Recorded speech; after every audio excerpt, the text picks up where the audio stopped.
What's up everybody, I'm Rose and today I'm going to talk to you about some ways to save money on taxes. I'll explain 6 investing tax loopholes that will help you reduce your tax bill so you can keep more of what you make legally.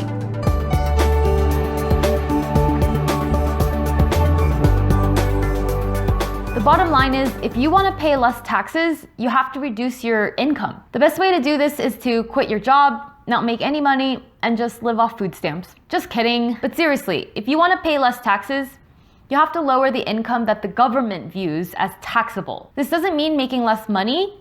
It just means you need to switch over to certain types of income that aren't taxable. This is called tax-exempt income. The more tax-exempt income you have, the less taxes you'll pay. You also want to maximize all your tax deductions. The more tax deductions you take, the less taxes you'll pay. Did you know that Warren Buffett pays less taxes than his secretary? It might seem unfair, but tax laws are skewed way in favor of investors and business owners. Although we can't all be like Warren Buffett, there's a lot of ways to reduce your tax bill, even if you don't own a business or have a lot of money. The easiest way to reduce your taxes is by putting money away into a 401k. In general, you owe taxes on everything you make, as soon as the money comes through the door. But with a 401k, the IRS lets you contribute a chunk of your paycheck to that first, and then they'll charge you taxes on whatever's left. The end result is that you pay taxes on a much smaller amount, and you get to save and invest with tax-free earnings. Here's an example. Let's say your salary is $5,000 a month. You decide to save $500 of that every month into your 401k, which lowers your taxable income to $4,500. And if your tax rate is 40%, then instead of owing $2,000, which is 40% of $5,000, you'll pay only $1,800. So that's $200 that you save. That money stays with you instead of going to the government. You'll be able to save your money so much faster in a 401k account, especially if you're lucky enough to have an employer that offers contribution matching, where they'll match all your contributions dollar for dollar. Then you should totally take advantage of that. That's basically free money that's also tax-free. I mean, hell yeah, I am all over that. One thing you need to know is 401ks were meant to help you save for retirement, so you generally can't touch this money until you turn 59 and a half. Although there are some cool things you can do, like you can take a loan out from it if you want to make a big purchase, like buy your first house. You're basically just borrowing money from your own 401k. So there are things like that you can do, but generally this money is meant for retirement, so you can't touch it till you retire. Also, you can only open a 401k if you work for an employer that offers one. So if you don't have a 401k through work, or you're self-employed like me, then this next one is for you. The SEP IRA is the equivalent of a 401k, and it's for all you freelancers, self-employed peeps, and business owners.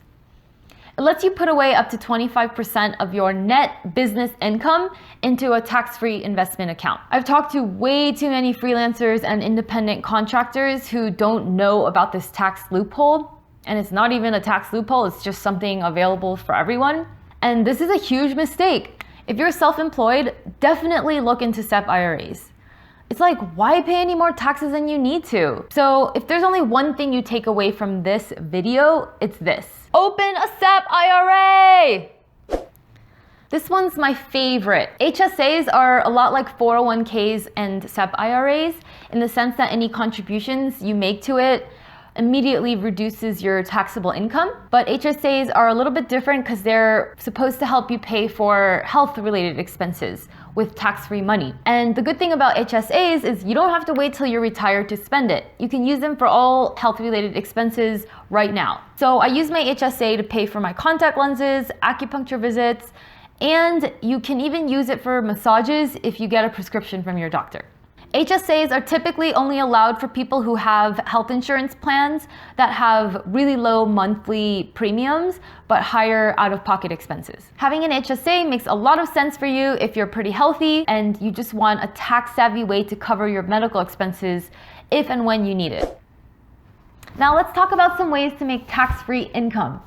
Municipal bonds, or Munis in Wall Street jargon, are bonds issued by local governments to fund things like infrastructure, water projects, and anything that the city, county, or state needs to run well. The best way to invest in munis is through municipal bond funds, which are funds that hold hundreds and even thousands of bonds from different municipalities. And this is good because it helps you diversify and spread out your credit risk. Short-term municipal bond funds can be a relatively safe place to park your cash while earning some tax-free interest. As of today, March 2019, you can expect to make a yield of around 1.65%, which doesn't sound like much, but if you factor in the tax benefit, you get a tax equivalent yield of about 2.5%. Of course, this is not a recommendation to buy because it has to be appropriate for your situation, and municipal bonds do have their risks, but if you want to do more research on this, check out VMSXX or VWITX,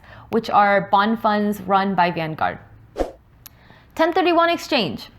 If you own rental property or you want to own rental property one day, this one is for you. Real estate tends to go up a lot in value, but if you were ever to sell, you would have to pay major taxes on the gains. With capital gains tax at 20%, we're talking a big chunk of change when it comes to real estate. But thanks to 1031 exchanges, you could get away with never paying taxes on any of your real estate for the rest of your life. So in a 1031 exchange, you pay 0 taxes on the gains when you sell your investment property, as long as you roll it over into a new property of equal or higher value. Basically a tax break offered by the government to help you grow your real estate portfolio. Think about it. Normally when you sell, you have to pay full capital gains on any profits you've made.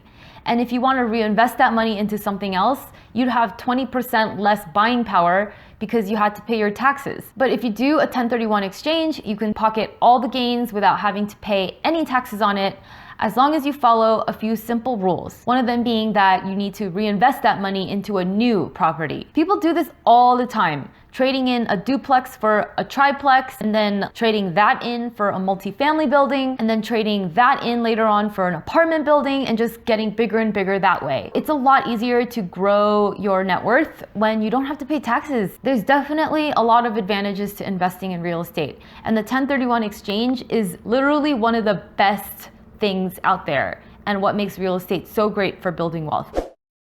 This is a good one too. Roth IRAs are another way to avoid paying taxes on your investments. Anything you buy inside of a Roth, you'll never have to worry about taxes again. Any stocks, bonds, or assets you hold in your Roth IRA can grow tax-free until you retire. And when you retire, any income you get or withdrawals you make from your Roth are tax-free as well. A key feature of Roth IRAs is that your contributions don't reduce your taxable income this year, but you get the tax benefits on the back end when you retire. So a great combination is to have a 401k and a Roth IRA, or for us self-employed folks, a SEP IRA and a Roth IRA. Maxing out your contributions to both accounts would mean you're saving as much as possible for retirement and not paying any more in taxes than you need to. Also, just a comment, if you are starting out investing in stocks, bonds, and other paper assets, make sure you have an IRA, either a Roth, SEP, or traditional, or you're doing it within a 401k. Basically, make sure you're doing it within a tax-advantaged account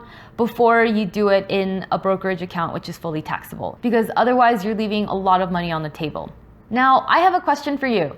Which is your favorite investing tax loophole and why? Let me know in the comments below because I'd love to know. That's it for today. Thanks so much for watching. I really appreciate you, and please share this video with your friends because sharing is caring and we want to empower as many people as possible with financial literacy.